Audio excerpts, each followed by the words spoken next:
Salam sejahtera, nama saya Katrina Anak Marayang, memegang nombor Matric 83434. Dalam video ini, saya akan memberikan penjelasan tentang refleksi saya terhadap CARE Project. Sebelum CARE Project bermula, pengalaman yang saya lalui memberikan banyak pengajaran bermakna walaupun terdapat cabaran tertentu. Dalam proses ini, saya mendapati kekuatan utama saya adalah keupayaan untuk merancang dengan baik, terutamanya dalam menghasilkan bahan-bahan seperti poster, slide pembentangan, penanda buku, dan brosur. Semua bahan ini dihasilkan dengan teliti untuk memastikan mesej yang ingin disampaikan jelas dan menarik perhatian audiens. Ia juga membantu dalam menyampaikan maklumat secara berkesan kepada kumpulan sasaran kami, iaitu pelajar OKU di Pusat Pemulihan Samarahan. Namun, saya juga menyadari bahawa beberapa kelemahan pribadi antaranya adalah kesukaran untuk mengagihkan tugas secara menyeluruh dan adil dalam kumpulan. Kadangkala, terdapat sedikit kekeliruan dalam menetapkan tugasan yang sesuai untuk setiap ahli kumpulan, tetapi pembincangan secara berterusan telah membantu menyelesaikan isu ini.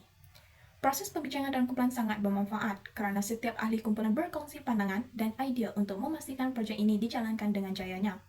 Kami turut mengenal pasti idea utama projek dan pihak-pihak yang perlu diutamakan, termasuk memahami keperluan serta harapan audiens kami. Fasa persediaan ini mengajar saya tentang pentingnya perancangan yang rapi, komunikasi yang berkesan dalam pelbagai pihak, serta keupayaan untuk bekerjasama dengan pelbagai pihak. Ia juga memberi saya kefahaman tentang bagaimana kerja berpasukan yang baik boleh membawa kepada hasil yang lebih bermakna.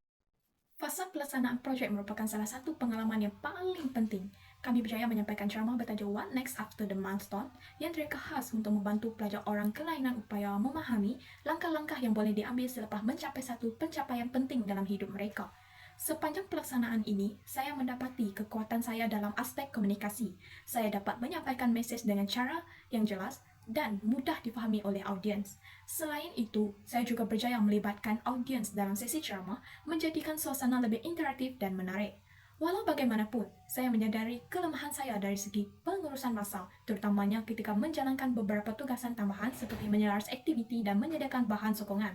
Kadangkala kami menghadapi kekangan masa untuk memastikan semua aspek berjalan lancar, tetapi kerjasama erat antara ahli kumpulan, kaki tangan dan penyelia lapangan membantu kami mengatasi cabaran ini. Aktiviti-aktiviti tambahan seperti menyediakan dan mengedarkan brosur, slide serta penanda buku turut memberikan nilai tambahan kepada ceramah kami. Bahan-bahan ini boleh membantu memperkukuhkan mesej yang disampaikan dan memastikan audiens dapat membawa pulang maklumat yang berguna. Pelibatan kaki tangan pengurusan Pusat Pemulihan Samarahan juga memberikan pandangan yang lebih mendalam tentang keperluan audiens sekaligus menjadikan ia sebagai pengalaman saya. Setelah projek selesai, refleksi terhadap keseluruhan pengalaman ini membuka banyak ruang untuk pengajaran dan penambahbaikan. Saya belajar beberapa perkara penting, antaranya yang pertama, empati dan pemahaman. Saya mendapat pemahaman yang lebih mendalam tentang bagaimana pelajar orang kelainan upaya melihat situasi peribadi mereka, serta cabaran yang mereka hadapi dalam mendapatkan perkhidmatan yang ditawarkan. Ini membantu saya memahami kepentingan pendekatan yang lebih inklusif dalam merancang dan melaksanakan program untuk mereka. Yang kedua, kebersesuaian. Saya sedar bahawa penting untuk menyesuaikan kaedah penyampaian mengikut keperluan mereka. Dalam projek ini, kami memastikan mesej yang disampaikan relevan dan mudah dipahami oleh pelajar orang kelainan upaya yang akhirnya membantu mereka lebih bermotivasi. Yang ketiga, kerja berpasukan.